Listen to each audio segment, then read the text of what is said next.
90 দিনের ভিসা নিয়ে গেছি আমি। 90 দিনের জন্য আমি গেছি। আমার 90 দিনের মাথায় হয় ওরা 25 দিন পরে আমার পুলিশ কেস করছে।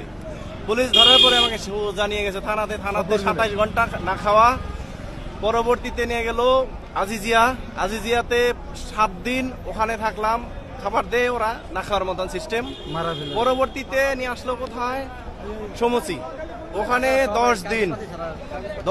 আমার কথা হলো কি, আমরা গেছি টাকা দিয়ে বিদেশ, 90 দিনের জন্য বৈধ, আমাদের কেন এই হেনস্থা করা হচ্ছে?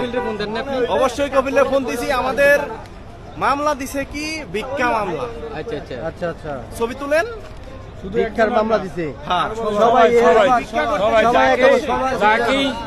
রোডে পাচ্ছে ভিক্ষা করতে গেছি, ভিক্ষা করে বাড়ি বেচার মামলা, ভিক্ষার মামলা, এগুলো দেয়, বাড়ি দেওয়ার মামলা, এগুলো দেয়। এগুলোর কোনো অর্থ আছে? আসলে এই যে নিয়ে যাচ্ছে, নতুন করে অনেকেই নিয়ে যাচ্ছে, আজকেও তো হয়তো শত শত মানুষ যাবে। আপনারা কোন শহর থেকে আছেন? সবচেয়ে বড় কথা হচ্ছে কি জানেন, আমরা এত টাকা খরচ করে যাই ভিক্ষা করতাম সৌদি আরব, ভাই অনের বাচ্চা হকল। সৌদি পুলিশ সোজা কথা, সবচেয়ে বড় হাইওয়ান আমাদের দেশের সরকার। সৌদি যাওয়া যাত, সৌদি সরকারের চেয়ে বড় হাইওয়ান আমাদের দেশের সরকার।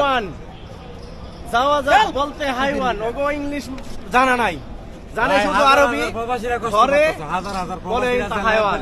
কষ্ট করতে বাংলাদেশ সরকারের কাছে, বাংলাদেশ সরকার যেন আমাদের একটা পদক্ষেপ নেয়। বিনা কারণে জেল খেললাম একটু দিন, এত কষ্ট জেলের ভিতরে ভাই, প্রচুর পরিমাণ ঠান্ডা, গলা এক একটার অবস্থা খারাপ, খানা দানা ঠিক নাই, কিছু নাই, প্রত্যেকটা খাবারের সাথে মেডিসিন থাকে।